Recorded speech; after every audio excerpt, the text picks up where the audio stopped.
മുഖ്യമന്ത്രി വി.ഡി. സതീശൻ ഇതാ വാക്കുപാലിക്കുന്നു. അധികാരത്തിൽ കയറിയത് മുതൽ മുഖ്യമന്ത്രി വ്യക്തമാക്കുന്ന ഒരു കാര്യമുണ്ട്.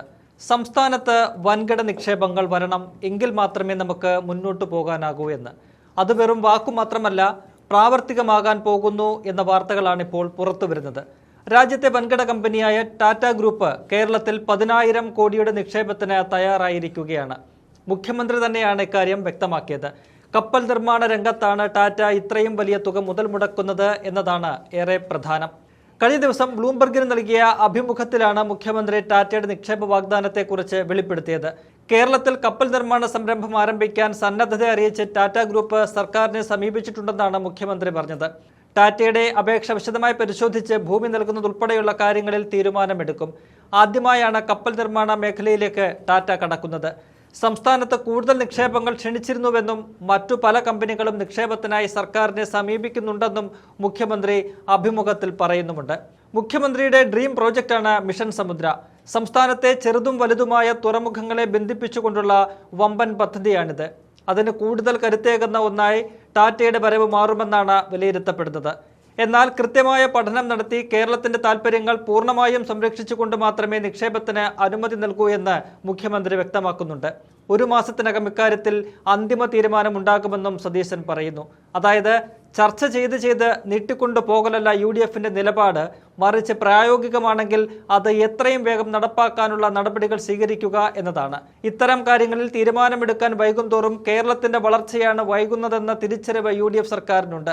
ഇക്കാര്യം മുഖ്യമന്ത്രി തുടർച്ചയായി വ്യക്തമാക്കുന്നതുമാണ്. ഇനിയും കേരളത്തിന്റെ സാധ്യതകളെ തടഞ്ഞുകൊണ്ട് മുന്നോട്ട് പോകാനാകില്ലെന്നതാണ് സതീശന്റെ നിലപാട്. കേരളത്തിന്റെ അഭിമാനമായ വിഴിഞ്ഞം പദ്ധതിയിലെ അദാനി ഗ്രൂപ്പിന്റെ ഓഹരി ലോകത്തെ 3ാമത്തെ വലിയ ഷിപ്പിംഗ് കമ്പനിയായ MSCക്ക് വിൽക്കാനുള്ള നടപടികൾ പുരോഗമിക്കുകയാണ്. ഇതിനെയും പോസിറ്റീവായാണ് വിദഗ്ധർ കാണുന്നത്. വിഴിഞ്ഞത്തിന്റെ പുരോഗതിക്ക് MSCയുടെ വരവ് ഗുണകരമാകുമെന്നാണ് വിലയിരുത്തൽ. വിഴിഞ്ഞത്തെ അദാനിയുടെ ഓഹരി MSC വാങ്ങുന്നതിനെ തുടക്കത്തിൽ എതിർത്ത CPM പോലും പക്ഷേ ഇപ്പോൾ പിന്നോട്ട് പോയിട്ടുണ്ട്. MSCയുടെ വരവ് മൊണോപ്പൊളി സൃഷ്ടിക്കും എന്ന് പറഞ്ഞ് എതിർത്ത CPM ഇപ്പോൾ പറയുന്നത് അദാനിയുടെ ഓഹരി ആർക്ക് വിൽക്കുന്നതിലും എതിർപ്പില്ല, മറിച്ച് സർക്കാരിന്റെ മുൻകൂർ അനുമതി വാങ്ങണം എന്ന് മാത്രമാണ്. കേരളം നിക്ഷേപ സൗഹൃദ സംസ്ഥാനം എന്നത് ഏറെ നാളായി കേൾക്കുന്ന ഒരു വിശേഷണമാണ്. കഴിഞ്ഞ 10 വർഷം പിണറായി വിജയൻ സർക്കാർ ഈ പല്ലവിയാണ് പാടിക്കൊണ്ടിരുന്നത്.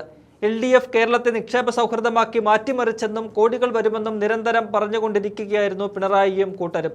എന്നാൽ അതെല്ലാം വാക്കുകളായി മാത്രം അവശേഷിച്ചു. 2ാം പിണറായി സർക്കാരിന്റെ അവസാന കാലത്ത് CPM സംസ്ഥാന സെക്രട്ടറി MV ഗോവിന്ദൻ പറഞ്ഞത് കേരളത്തിൽ ഒരു വൻകിട കമ്പനി 3 ലക്ഷം കോടി രൂപ നിക്ഷേപിക്കാൻ സന്നദ്ധമായി വന്നു, ചർച്ചകൾ നടക്കുന്നു എന്നായിരുന്നു. ആ തള്ളുകെട്ട് കേരളം അന്തം വിട്ടുനിന്നു. ജ്യോതിയും വന്നില്ല, തീയും വന്നില്ല എന്ന് പറയുന്നത് പോലെ കമ്പനിയും വന്നില്ല, നിക്ഷേപവും വന്നില്ല. കോടികൾ പോയിട്ട് 1 രൂപ പോലും ആ വഴിക്ക് കേരളത്തിലേക്ക് എത്തിയില്ല. UDF അധികാരത്തിലെത്തുമ്പോൾ സംസ്ഥാനം കടുത്ത സാമ്പത്തിക പ്രതിസന്ധിയിലാണ്. അതാണ് മുഖ്യമന്ത്രി പറഞ്ഞത് കൂടുതൽ സ്വകാര്യ നിക്ഷേപങ്ങൾ വരണമെന്ന്. വലിയ നിക്ഷേപങ്ങൾ വന്ന് പുതിയ പദ്ധതികൾ തുടങ്ങുമ്പോൾ അത് സംസ്ഥാനത്ത് വലിയ മാറ്റങ്ങൾക്ക് വഴിവെക്കും. വിദേശ നിക്ഷേപം ഉൾപ്പെടെ ആകർഷിക്കുന്നതിനുള്ള നയമാണ് UDF സർക്കാർ അവതരിപ്പിച്ചിരിക്കുന്നത്. ഇതിനെ സ്വകാര്യവൽക്കരണമെന്ന് മുദ്രകുത്തി എതിർക്കുന്ന നയമാണ് പ്രതിപക്ഷം സ്വീകരിച്ചിരിക്കുന്നത്. എന്നാൽ അത്തരം വാദങ്ങൾ നിരത്തി നിക്ഷേപങ്ങൾ വരുന്നതിനെ തടയാൻ നോക്കിയാൽ വഴങ്ങില്ലെന്ന ഉറച്ച നിലപാടാണ് സതീശൻ ഉയർത്തുന്നത്. CPMന്റെ ക്ലീഷേ ജാർഗൺസ് പറഞ്ഞുള്ള കേരളത്തിന്റെ വികസനം തടയാൻ ഇനി നടക്കില്ലെന്ന മുന്നറിയിപ്പാണത്.